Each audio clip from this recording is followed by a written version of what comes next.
Барлықтарыңызға сәлем. Бүгін кезекті информатика пәні бойынша республикалық олимпиаданың бірінші кезеңі 9-11 сыныптар арасында есептерді талқылайтын боламыз. Бұл осы жақында ғана өткен, яғни 18 қараша 2021 жылы өткен олимпиада. Бұл мектепішілік олимпиада, бірінші тур. Яғни бұл жерде 3 есеп берілген, ABC, және бұл жерде ескерілетін нәрсе файлдармен жұмыс істеу керек, input және output. Есептерді бірсыпыра қарап шықтым. Бұл есептердің бәрі таныс есептер, яғни бұлардың бәрі SMP сайтынан алынған, smp.ru деген. А есебі үлкен және кіші. Егер қарап отырсаңыздар, бірден енді берілгендерін қарайық. Үлкен, яғни екі сан екі жолда беріледі. Және егер қайсысы үлкен болса, соны шығарамыз. Бұның мен сайтта бар екендігін көрсету үшін smp.ru деген сайтқа кіріп, мен сол жерден көрсетемін. Не үшін ол сайттан алынған, не үшін сол сайтта жұмыс істеу керек екен. Себебі, мына жерде қарап отырсаңыздар, архив задач дегенде бар. Осы бойынша, яғни сорттасаңыздар, сложность бойынша сорттасаңыздар, бұл жерде мен уже сорттап қойған екенмін. Сложность бойынша сорттасаңыздар, бұл жерде больше және менше деген, мынау 5-ші есеп, реті бойынша 5-ші кіші, яғни реті бойынша 25, және қиындылығы бойынша 3% екен көрсетіп тұр. Бұл жерде осы есеп міне output және input тура осыны қазақша аудармасы, яғни екі жолға беріледі. Осы есепті көрсетейін. Негізі SMP-де де көрсетсе болады, бар өнерде де. Енді Python-да шығарамын мен айтқандай. Және бірден мен файлдармен жұмыс істеу екенін көрсетеді. Файлдармен жұмыс істеу есептері.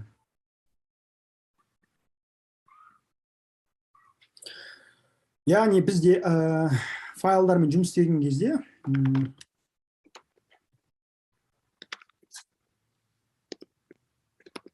бірінші консольдің өзінде жұмыс істеп көрейік. Мысалы, A тең integer input, B тең integer input. Екеуін салыстырады. Егер қайсысы үлкен болса, сол кішісі сол. Яғни міне if A үлкен B-дан болса, яғни A үлкен B, берді B-міз үлкен болса, print үлкен деген үйренеміз. Else, elif, немесе elif A үлкен болса B-дан, print және үшінші жағдай ол else, яғни екеу тең болған кезде. Жай ғана print, өйткені біз осы екеуі болмаған кезде, ол біз білеміз екеуі тең екен.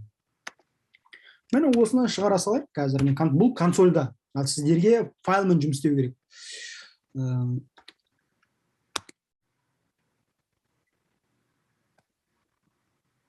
Яғни берейік есептерді, мысалы. Біріншісінде 5 және 7, яғни 7 үлкен, не берілгені бойынша. Тағы да беретін болсақ, минус 7 минус 12, яғни минус 7 үлкен. Және үшінші жағдай, бұл екеуі тең болған кезде. Яғни 13 тең 13. Бұл кезде тең. Бұл біздің бірінші есебіміз шықты. Енді бұны біз ол үшін файлды мен жұмыс істеу үшін біз алдымен ашу керек. Біз мысалы файл, бұл input деген файл болсын. Негізі екі жолмен істеуге болады. Мен бір жолмен ғана көрсетейін. Оңай жол, оңай сақталған ыңғайлы. Open, яғни файлымыздың аты, бұл жерде бізде input, үлкен әріппен ала берейік. Input txt. Және мерде mod деген нәрсесі бар. Қандай оқиды? Бұл жерде енді open-ды ашқан кезде, яғни open деген ашу болатын болса, ол бірден өзі автомат түрде мерде r деген нәрсе read деген модпен оқиды. Бұл деген сөз кәдімгі оқу деген файл, бұл оқу деген файлды түсіндіреді. Мен оны жазсаңыздар да болады, бірақ жазбасаңдар да мен жазсам. Осының ішінен біздерге мынау int деген нәрсеге, мысалы осының нәрсеге біз мынау жерге file in файлдың атын read line. Кейін бұл integerге айналдырады. Кейін бұны file out дейік. File out дегенде бізге ол жерде де open істейміз, бірақ бұл жерде мод уже не болады? Writing, яғни осыған жазу болады. Сонда файл, бұл жерде жай ғана осыны көрсетеміз. Мына input деген орны file out read line. Енді осыны бір тексеру үшін мен арнайы файл создавать етейін. Бұл жерде бізде файл екі жолда берілу керек.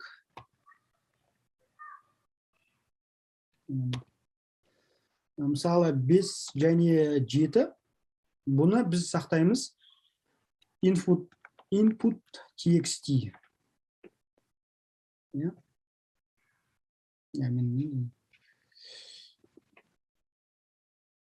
Бұл жерде қате not readable себебі file out. Өйткені мына жерге менікінде қате себебі бұл жерде де бізге мынерде read. Сол үшін жерге file in. Бұл бірде A-да B-да екеуде бір жолдан, яғни екеуде осы file in-нің ішінде. Сонда қарасаңыздар, міне шығару осылай. Енді жай ғана output шығарамыз. Output'та бізде мына жерге string демек. Әрқайсысын былай жазсаңыздар да былай істей оңайлау жолы. Мына жерге file out жазып қойды. Енді мына жерге бір с-ны теңестірейік. Бұл жерде с деген нәрсеге теңестіріп отырайық. Яғни бұл с дегеннің мәні. Сол кезде біз қайта-қайта өзгерте бермеу үшін бұл жерде жай ғана с-ны outputқа шығара саламыз. Мына жерге өзім үшін консольға жаза салайын, с не шығып жатқан. Және осыны outputқа. Ол үшін file out берді, енді write деген жазу. Осы с-ны. Онда бізде міне с шықты, енді осыны тексерейік, бізде outputқа шықты ма, шықпады ма. Ол үшін Ctrl мен жерде output деген файлды қараймыз. Output txt деп қойып қоймын, txt дегенді. Мына жерде txt емес, txt. Яғни былай.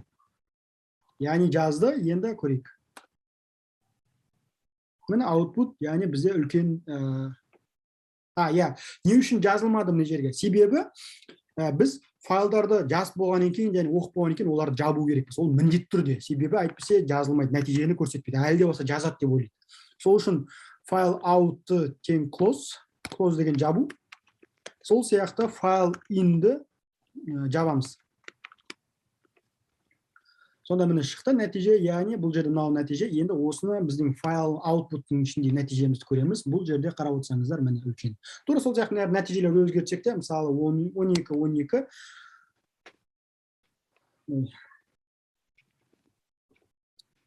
Мысалы берсек, бұл жерде мынаны береміз. Сол кезде міне тең деген нәтиже берді. Мына жерде жауап қайталап ашамыз. Output міне тең деген. Яғни есебіміз шықты. Бұл бізде А есебі, бұл оңай есеп. Бұл сізге керек емес нәрсе. Бұл міне А есеп деп қалдыра салайық. А есебі. Және бұны комментарийге қалдырып.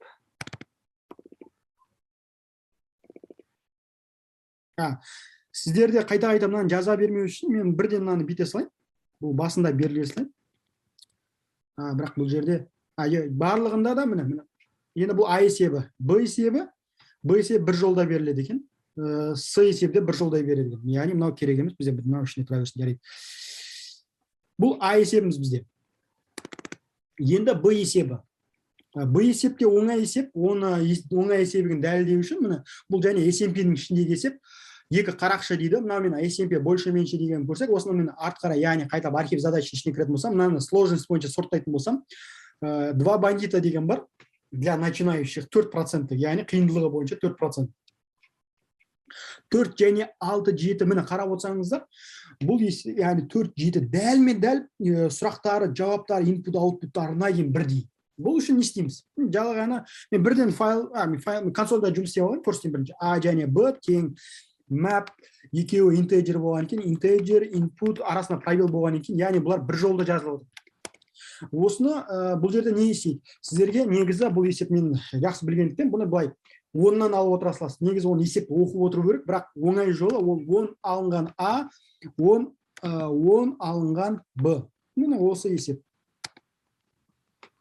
Яғни сіздерге беріледі 4 және 7, 6 және 3. Болды осы. Енді осыны файлмен жұмыс істеген кезде сізде бірінші бір ғана файл керек, ол файл in деп ала берейік. Ол жерде open txt file, input file, input txt. Bu yerде readті жазбасаңыздар да болады, ол өйткені автомат түрде as default дейді, default бойынша read модпен қолданады, яғни оқу модымен. Окей, осыны жазып болғаннан кейін мына жерде уже мына a b деген нәрсе map арқылы бұл жерде міне input readline деп аласыздар. Readline деген сөз жолды оқу. Input'тың орнына жай ғана input'тың орнына міне readline. Мына жерде файлдың аты файл in нүкте. Яғни файлдың ішінде бір жолды оқу. Сөйтеді да ол сплит арқылы пробелмен бөліп отырады да, сөйтіп map integerге бөлінеді. Осыны бір сыпыра тексерсек, бірақ біз жерде ол үшін input файлында өзгертейік, input'тың мәнін.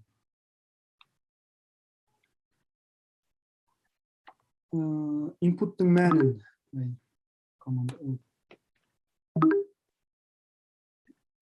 Бұл жерде мысалы біздерде 4 және 7 берген бір жолға, осыны сақтап.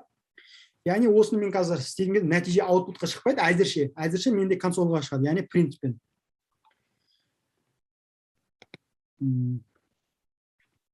Міне 6-3 нәтиже шықты, яғни бізде дұрыс шығып тұр, яғни бұл оқып тұр. Енді осыны output файлды шығара салу керек. Output файлды шығару үшін файл, мына жерге бірден көрсете салайын. Файл out тең, бұл жерде де ашық қою керек, себебі ашылмаса оған жаза алмайды. txt және мод көрсетесіздер w, яғни write деп. Сөйтесізде мына жердегі нәтижені, мына нәтижелерді сіздерге оңай жол, ең дұрысы, былай бірінші оларды стрингге немелі отырып осылай келтіріп жарайды. Ол үшін бүйтесіздер файл outқа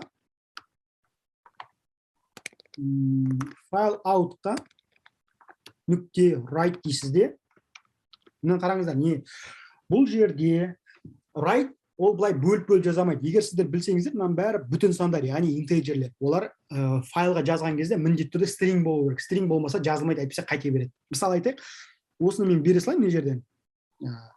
Тұр осының ішіне беретін болсам, бұл жерде бізге қате береді, себебі оның ішінде мынандай 2 сан беріледі, ол яғни интеджер, онда мүмкін емес. Сол үшін сізде мүмкін болса str. Бұның өзінде қате болуы мүмкін, себебі ол str-ді қазір көрейік, қате болмаса болмауы да мүмкін, менің есімде жоқ, ол қалай болатын. Әлде болса қате, себебі мына жерде оқымайды. Сол үшін сіздерге жай ғана мына жерге нүкте арқылы мына жерге бір пробел қоясыздар да болады. Сол кезде қатесіз шығу керек. Қарап отырсаңыздар, 6-3 консольда және аутпутта, біздің аутпутымызда де 6-3 шықты. Шықпады, себебі мен close жасаған жоқпын. Бұл жерде міндетті түрде ұмытпаңыздар. Егер де сіздер осы файл in жеке-жеке ашатын болсаңыздар, онда ол жерде сіздер міндетті түрде close, яғни жауып отыру керексіздер. Файлдарды әйтпесе нәтиже болмай қалады.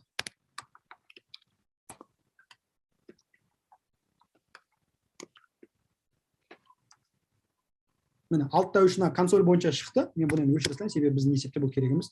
Және output файлдан қарасақ, output файлда бізде 6-3 шығу керек. Міне 6-3 дұрыс. Бұл да B есебі де шықты. Мен бұнда комментарий ретінде қалдырып, келесі есепке кірсейін. Яғни S есебіне. S есебі. S есебіміз 4 таңбалы палиндром. Бұл да оңай есеп. Тіпті Python үшін де тіптен оңай, себебі мына жерде. Міне, бұл жерде айтады, мынандай бір сан берілсе, палиндром деген не? Палиндром деген сөз басынан да соңынан да оқыған кезде екеуі де бірдей болады. Мысалы, қазақ деген сөздің өзі палиндром, себебі былайынан оқысаң да қазақ деген сөз. Сол сияқты палиндром деген сөз. Сам мына жерде 61-16 палиндром, ал 12, яғни 1231 ол палиндром емес. Бұны осыны консольдің өзінде тексере салайық, яғни A деген болса, бұл жерде input стрингмен алай берейік, ол бүтін сан айналдырмай-ақ. Мен оңай жолын көрсетіп жатырмын. Және if дей саласыз A, яғни A-мыз тең A, яғни палиндром екен, керісінше -1 деген нәрсе керісінше оқиды. Бұны мен бір сыпыра көрсететін болсам, не жерге мен бүйте салайын. A-ның өзін көрсетейін, және print A не екендігін жалпы сіздерге түсінікті болу үшін. Print yes, else, print міне бұл жерде тағы бір нәрсе ескеріледі, no, yes деген үлкен әріптермен әйтпесе қате болады, яғни сіз өтпей қаласыздар. Мысалы 61-16, яғни міне екеуінің айырмашылығы қалай еді. Өзім түсініп отқан жоқ шығар, мүмкін мен басқа санды берейін. Мысалы 1 2 3 4, міне 1 2 3 4-нің аның өзі және мына керісінше жазған кезде, яғни екеуі теңестіреді, екеуін салыстыра, екеуі тең ба тең емес пе, болды. Сонымен есеп бізде шықты. Мынау бізге керек емес, бұл сіздер үшін жай түсінікті болу үшін. Енді бұл жолы мен мынау былай емес, мен сіздерге былай көрсетейін. With деген неде бар? With деген ол сіздер егер close'ды ұмытып кететін болсаңыздар, мына with деген сөз өзі оқылайды да бірден жауып тастайды. With open, яғни with деген функция арқылы. With open, нерде файлдың атын input txt және mod mod көрсете салыңыздар бұл жерде. Mod деген кәдімгі read қой, енді негізі оны көрсетпесеңдер. Енді as берге file in, яғни осыны оқиды. Бұл жерде мына нәрсені, міне мына нәрсені a деген нәрсе мен жай ғана input file in read line болды. Осының бір сыпыра көрсетейік, осының өзінің қате емес екен. Яғни нерде жазған бірден нөл шығарды. Бұл жерде мен көрсете салайын, яғни a екенін мен файлдың ішінен оқып жатырмын. Мен өзім енгізген жоқ. Қарасаңыздар, мен ештеңе енгізген жоқпын, өзі шықты. Яғни міне енгізілген ішінен файлдың ішінде мынандай сандар бар деген сөз. Енді біздің жағдайда оның ішінде әлі бар, біз өйткені өзгерткен жоқпыз. Сол үшін мен файлдың өзін өзгерте салайын. Ctrl-O, яғни мынау input деген файлды ішіне 1 2 жоқ, былай істейік, 61-16 осыны сақтап қоя салайық. Және осыны істейік. Бұл біздің жағдайда консольға еш шығару керек. Так, консольға еш шыққан жоқ, себебі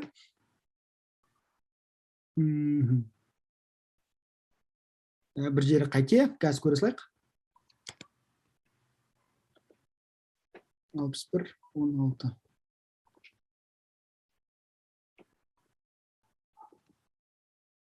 Нөл шығып жатыр. Ол үшін қазір мен қате болып жатқан себебі менің ойымша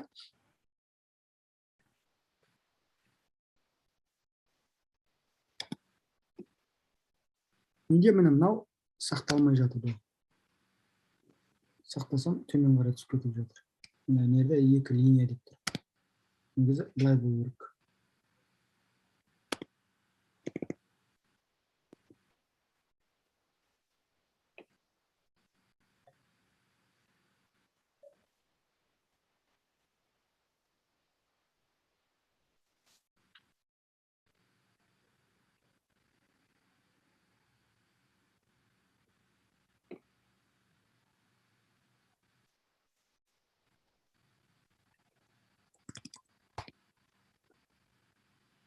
Міне енді дұрыс болатын сияқты, менен басқа. Так, 61-16.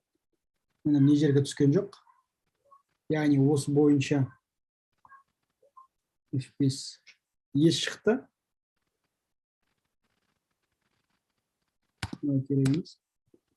Мына керек емес. Так. Есеп шықты 61-16. Енді осы жерге мысалы 1 2 3 4 деп беретін болсақ, бұл жағдайда бізде 0 шығады. Бұның өзі SMP-де бар екенін дәлелдеп өте салайын. Бұны мен SMP-на 2 бандита бағанағы B есеп болса, енді несі палиндром, бұл бізде 4 значит міне 324 есеп, бұл да тура дәл осы есеп, яғни пайыздығы бойынша 10%. Егер есеп ұнап жатса, лайк басыңыздар, каналға тіркелмесеңіздер тіркеліп қойыңыздар. Келесі көріскенше сау болыңыздар.